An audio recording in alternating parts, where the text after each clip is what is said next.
Hi everyone, I'm Jack the Rambling Raconteur, and I hope that you're doing well. I hope you're having a great start to this year. I hope you're having a great start to this week. This is going to be another favorite reading experiences across 2021 video, and this one I'm going to focus on poetry. I really enjoy reading poetry. I read it out loud to myself. I just read it so vocally to myself. I enjoy reading it out loud with our daughters. They, of course, appreciate the sing-song, lyrical nature of poetry, and that's something I really enjoy, and I enjoy sharing that with them.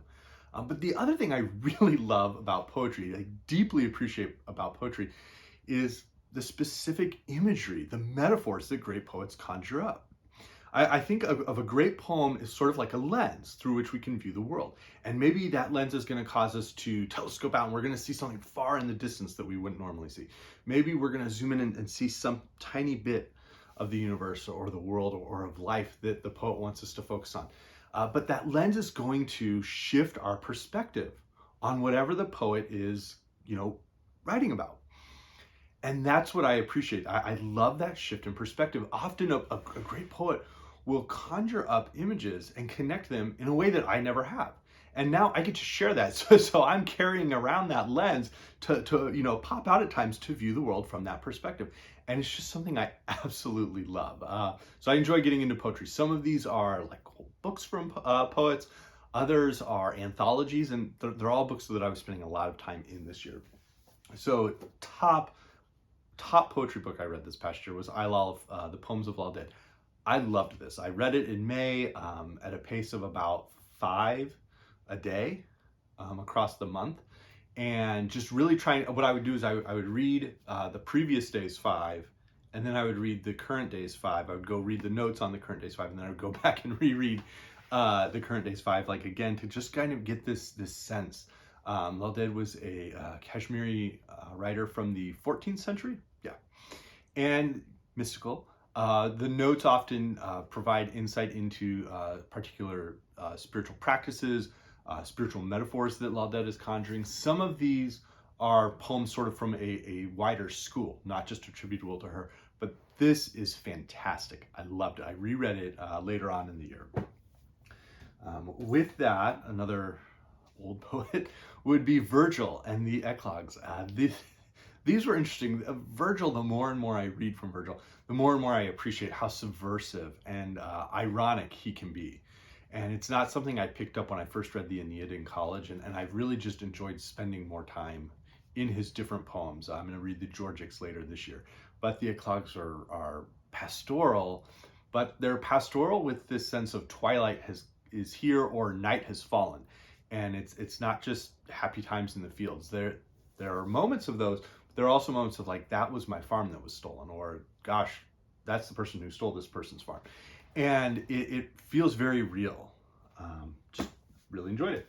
Another would be The Great Conference of the Birds from Audre.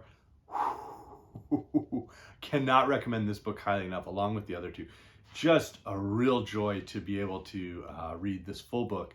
And the translation from Dick Davis and Afkam Darbandi is fantastic. This is a beautiful book.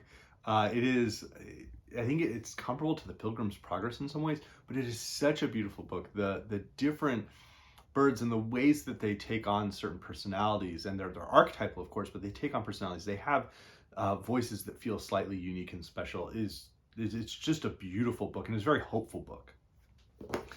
All right, getting into, my absolute favorite anthology that I was reading from this year was certainly the Penguin Book of Modern African Poetry. Again, cannot recommend this highly enough. They're organized by nation, and then within each nation, there's one poet with maybe one poem. Others have one poet with 5 poems. Some have a dozen poets. And there are so many amazing voices, and not just voices of struggle or of overcoming oppression or voices of resistance, but real voices of hope, voices of joy, voices of life and love. And I think that's so important to have that wide perspective of what the life experience can be for individuals. So this is top. Another anthology I really enjoyed reading from were the American religious poems that the Library of America had recently published. And there are just so many great selections from here, from across couple hundred years, and there's a lot of poets who are very famous poets who are represented in this book, and that's something I really enjoyed. And then my daughters were allowed to sort of pick one from numerous volumes we had been reading from, and this narrowly edged the poetry of Matthew Arnold, and that would be the New Penguin Book of Scottish Verse. I think for our girls in particular, the Border Ballads were a real favorite, and this is a great volume. I have just barely grazed the surface beyond so many of the wonderful ballads that are in here, and a couple of poets who I was aware of or who some of you recommended, and they were all fantastic. But this is one I'll, again, be getting to spend a lot of time with across this next year. And then 3 poets where I read sort of a single volume. And again, as with the Ilala poems, it's so easy to just take a modern book of poetry, which is 30 to 90 pages, and could probably be read in about an hour because poetry takes up less space on the page. You just blast through it. But with books of poetry, I really try to stretch it out for a few days, like 5 days maybe, and just spend time with that voice, with that that poet's sense of power and language. So the first of those was A Cage of Spines from Mae Swenson. It was good. Swenson is, I think, most famous for her use of white space, where she takes the lines and shapes the poems on the page. And that's fascinating, but she's also just a great, great poet. Someone I would certainly recommend. And then this was later in the year, but The First Cities, the first volume from Audre Lorde. And I'll probably be reading some of her volumes, maybe 2 or 3 this year, and then 2 or 3 the following year, and enjoying, she's certainly a contrast to Mae Swenson, but in terms of their sensibilities, but they actually have quite a few aspects of their lives that were very similar, with both of them being lesbian poets and being poets who resisted within life, but were also giving voice to so much more than that within their poetry. And that's something that I think I always enjoy with Audre Lorde as well.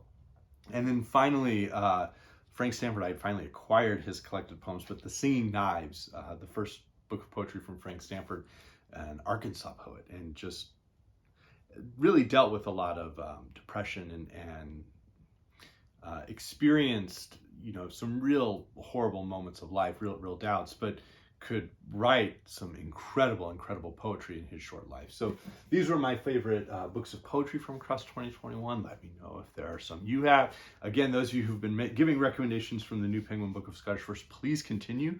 I've really enjoyed those, and discovering poets who I don't know when I would have made it to some of those more recent ones later on. So thank you again, and I hope you're doing well.